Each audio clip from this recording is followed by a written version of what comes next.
Good morning all of you. Good morning ma'am. आज हम पढ़ रहे हैं अपना CC2 पेपर है बीएड का, है ना। उसके थ्रू हमारा अपना टॉपिक है बिपोरल प्रोसेस, यानी कि द्विमुखी प्रक्रिया।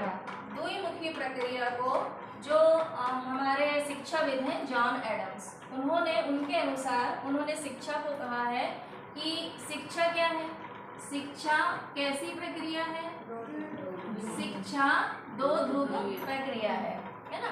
दो ध्रुवी प्रक्रिया है या शिक्षा के दो अंग हैं, ऐसा मान लें।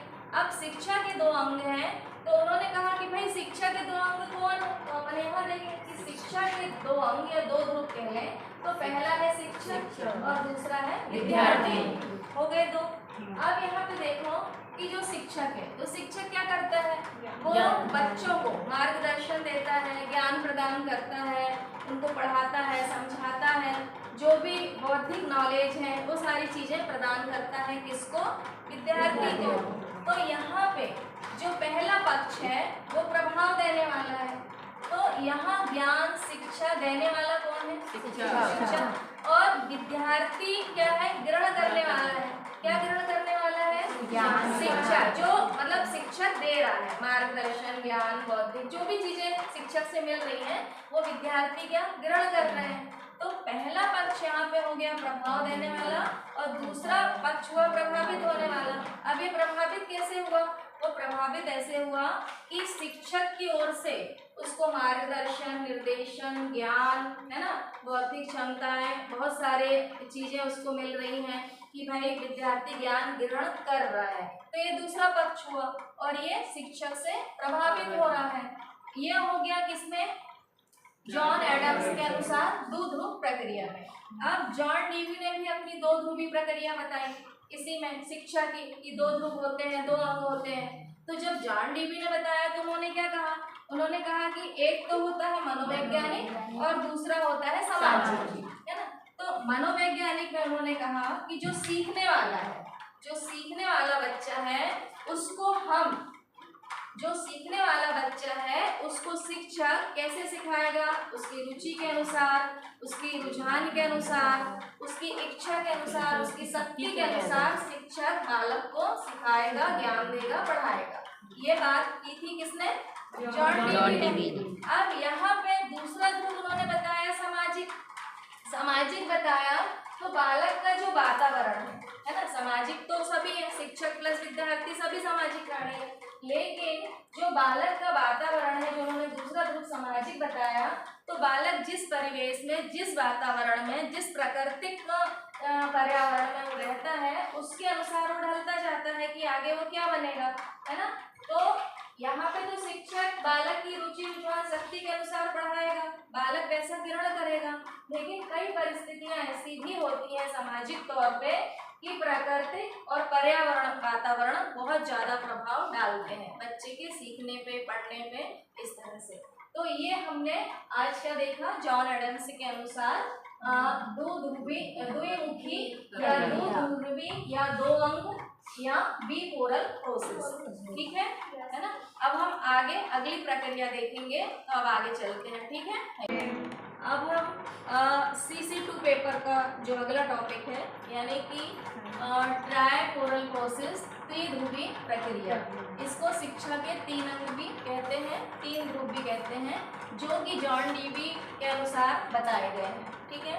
तो उन्होंने तीन ध्रुव में पहला बताया शिक्षक, है ना, दूसरे में हम आ गए पाठ्यक्रम और तीसरा विद्यार्थी। तो इसमें हमने ये देखा जॉन डीवी के अनुसार कि इन्होंने त्रिध्रुवी जो प्रक्रिया बताई उसमें शिक्षक, पाठ्यक्रम और विद्यार्थी। तो शिक्षक जो शिक्षा देगा बच्चों को, तो बात ये आई कि भाई शिक्षक जब शिक्षक दे रहा है, शिक्षा दे रहा है विद्यार्थियों को, तो वो किस टाइप की शिक्षा दे रहा है, उसके पास कुछ एक व्यवस्थित निर्धारित चीजें पढ़ाने के लिए होना चाहिए ना, सब्जेक्ट के अनुसार, कि शिक्षक यदि बच्चे को, विद्यार्थी को पढ़ाएगा तो किस वे में पढ़ाएगा, है ना। ऐसे अपने मन से विचार देते रहना, कुछ भी पढ़ा देना, वो एक सिस्टमेटिक सिस्टम के अंतर्गत नहीं आ रहा था। तो तो बच्चों को पढ़ाने के लिए हमारे पास मटेरियल होना चाहिए। मतलब बच्चा जिस क्लास में है, जिस सब्जेक्ट में है, उस सब्जेक्ट की किताबें होना चाहिए, उस सब्जेक्ट के कुछ अच्छे मटेरियल होना चाहिए बच्चों को पढ़ाने के लिए। तो ये बात तय की गई। तो शिक्षक तो है, पर शिक्षक यदि पाठ्यक्रम के अनुसार पढ़ाएगा, जो एक सिलेबस निर्धारित है प्रत्येक क्लास के अनुसार, कि इस क्लास में ये वाला सिलेबस है, अगली क्लास में ये सिलेबस है, इसको ऐसे पढ़ाना है, इसको वैसे पढ़ाना है। जब शिक्षक को इस चीज़ की जानकारी होगी और शिक्षक उस तरीके से विद्यार्थियों को ज्ञान देगा, तो ये उस पर ज़्यादा प्रभाव पड़ेगा। क्यों? क्योंकि यहाँ पे शिक्षक क्या दे रहा है आपको? शिक्षक ज्ञान तो दे रहा है, लेकिन किसके अनुसार देगा? पाठ्यक्रम के अनुसार, है ना। अभी आपको कुछ भी पढ़ा दिया जाए और हम चले जाएं तो क्या आपके दिमाग में कैच होगा? नहीं होगा। आपको तो पता ही होगा कि हम कौन सी क्लास में हैं, हमें कौन सा एग्जाम देना है, कौन सा क्या क्लियर करना है। आज आप यहाँ बैठे हो तो किसी उद्देश्य से बैठे हो कि आपको ये वाली क्लास पास करना है, तो इसके अनुसार आपके पास क्या होना चाहिए? सिलेबस होना चाहिए, है ना।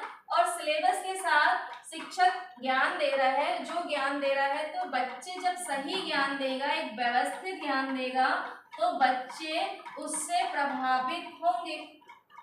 बच्चे प्रभावित होंगे ना, बच्चों को पूरा नॉलेज होगा कि हाँ हम इस सब्जेक्ट का पढ़ रहे हैं और ये सही मटेरियल है हमारे पास, तो आप एक सिस्टमेटिक पढ़ाई करोगे। इतना क्लियर हुआ, है ना। अब यहाँ पे देख लें थोड़ा सा कि ये पाठ्यक्रम होता क्या है। अब जरा सा पाठ्यक्रम में आ जाते हैं। तो पाठ्यक्रम इंग्लिश में कहा जाता है केवल पाठ्यक्रम, लेकिन ये दो अर्थों में होता है। ये दो अर्थों में कैसे होता है? एक तो होता है पाठ्यक्रम और दूसरा होता है पाठचर्या। तो पाठ्यक्रम जो है वो पाठ्यक्रम यानी होता है सिलेबस। सिलेबस हम किसको कहते हैं? सिलेबस मतलब होता है कि जैसे आपके ये सब्जेक्ट है, जैसे मान लीजिए आपके बीएड में भी 5 सब्जेक्ट हैं, तो 5 के अनुसार आप 3 सब्जेक्ट का लिखित पेपर दोगे और उसके अंदर जो प्रैक्टिकल है वो दोगे। उसके बाद 2 प्रैक्टिकल होंगे वो दोगे आप, है ना। जैसे आपने 3 पेपर लिखित दिए 75-70 नंबर के जो भी हैं, फिर 25-30 नंबर के आपने असाइनमेंट वगैरह हैं और जो प्रगत कार्य हैं वो सब दिए, ऐसे करके 100 नंबर हो गए आपके। कुछ ऐसे फिर प्रैक्टिकल होंगे आपके, वो जितने नंबर के होंगे 2 प्रैक्टिकल। तो ऐसा एक जो अवधि के अनुसार, एक नियम के अनुसार, जैसे एक नियम के अनुसार आपके यहाँ पे लेक्चर लग रहे हैं, मैं आपको पढ़ा रही हूँ, एक के बाद एक लेक्चर आपके लगातार लग रहे हैं और पाठ्यक्रम से, सिलेबस से संबंधित लग रहे हैं, तो वो चीज क्या है? पाठ्यक्रम। पाठ्यक्रम में मतलब सिलेबस है। अब पाठचर्या क्या है? तो पाठचर्या में ये हम जो सब लोग एक नियम, अवधि और पीरियड वाइज आपको पढ़ा रहे हैं, और इसके पढ़ाने के साथ साथ बीच बीच में जो समय अनुसार गतिविधियां होती हैं कॉलेजों की, कि जैसे कोई कार्यक्रम हो गया, कोई ऐसी गतिविधि आ गई, कोई अवसर आ गए, कोई सांस्कृतिक प्रोग्राम हो गए, कोई खेलकूद के प्रोग्राम हो गए, कोई राष्ट्रीय उत्सव आ गया, कोई सामाजिक उत्सव आ गया, कोई ऐसे त्यौहार आ गए जो कि अपन के कॉलेज के सभी बच्चों को उसमें हिस्सा लेना है, भाग लेना है, वो कार्यक्रम पूरे करने हैं, ठीक है। कोई प्रतियोगिताएं होती हैं, खेलकूद के प्रोग्राम होते हैं, और भी जो सामाजिक, बाहरी या कोई प्रोजेक्ट से संबंधित काम होते हैं, इस तरह से ऐसी बहुत सारी एक्टिविटी है ना। तो उनको प्लस करके सिलेबस में, तो वो चीज़ें क्या कहलाती हैं? सिलेबस प्लस अन्य गतिविधियां मिला के क्या होता है? वो पाठचर्या, ठीक है। इंग्लिश में तो आपने दोनों को कैरिकुलम कह दिया, सिलेबस को भी कैरिकुलम बोला और पाठचर्या को भी कैरिकुलम बोला, लेकिन दोनों चीजें आपकी अलग अलग क्लियर हुई। वो चीजें जब हमारे पास होंगी और शिक्षक उन्हीं के अनुसार इनकी पढ़ाई करवाएगा, विद्यार्थियों को समझाएगा, पढ़ाएगा, तो एक पूरे साल का एक वातावरण निर्मित होगा, जो कि हमारे जो शिक्षा के 3 अंग हैं वो कंप्लीट होंगे। इतना क्लियर हुआ सभी को? अच्छे से समझ में आया, है ना। तो हमने ट्राइपोरल प्रोसेस यानी कि त्रिध्रुवी प्रक्रिया में, जो कि जॉन डीवी के अनुसार दी गई है, उन्होंने शिक्षा के 3 ध्रुव बताए या 3 अंग बताए। पहला शिक्षा, दूसरा पाठ्यक्रम, तीसरा विद्यार्थी। तो हमने पाठ्यक्रम में देखा कि पाठ्यक्रम में एक सिस्टमेटिक व्यवस्थित चीजें होती हैं जो पूरे साल भर विद्यालय या महाविद्यालय में चलती हैं। उसमें सिलेबस तो होता ही है जो नियम अवधि के अनुसार पढ़ाया जाता है, साथ साथ में पाठचर्या भी होती है जो हर तरह के कार्यक्रम, खेल कूद, सांस्कृतिक प्रोग्राम, राष्ट्रीय पर्व, सांस्कृतिक पर्व, हर तरह से बच्चा एक्टिव हो, हर तरह से भाग ले सके, वो सारी चीज़ों का व्यवस्थित ज्ञान एक विद्यार्थियों को दिया जाता है, जिससे स्टूडेंट प्रभावित होते हैं और आगे अपनी कक्षा में निरंतर पढ़ाई करते रहते हैं। तो ये होता है अपना कौन सा प्री ओरल प्रोसेस, यानी कि शिक्षा के 3 अंग जो कि जॉन डीवी के अनुसार दिए गए हैं। ठीक है।